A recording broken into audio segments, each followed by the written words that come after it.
C'est donc une soirée qui a viré au cauchemar pour le maire de Saint-Dié-des-Vosges.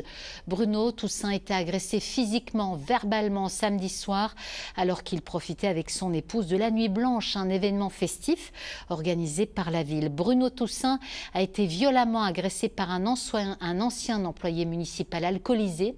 L'élu, son épouse ainsi que la police ont porté plainte. Les précisions avec Jean-Pierre Petitcola et Hélène Leplat. C'est sur cette place devant la cathédrale de Saint-Dié-des-Vosges que samedi soir vers 22h30, durant le festival Nuit Blanche, Bruno Toussaint, le maire de la ville, a été agressé par un homme en état d'ébriété. Un ancien employé municipal dont le contrat de travail n'avait pas été renouvelé. L'intéressé était plus qu'alcoolisé, donc je lui ai demandé plusieurs fois de circuler un petit peu parce que l'évaporateur c'était réellement horrible.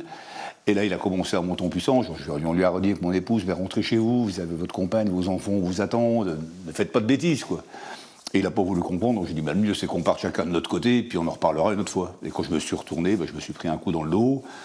J'ai continué à avancer avec mon épouse. Là, aussitôt, il était revenu derrière moi, il m'a mis un coup au niveau de l'oreille. Et puis de 30 secondes après, la police municipale est arrivée. Ils sont obligés d'être à 4 pour l'interpeller. Malgré le traumatisme de cette agression, ce matin, écharpe tricolore en bandoulière, Bruno Toussaint n'a rien changé à ses habitudes.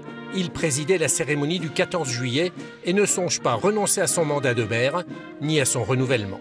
Je suis ancien militaire, 25 ans d'armée, officier de l'armée.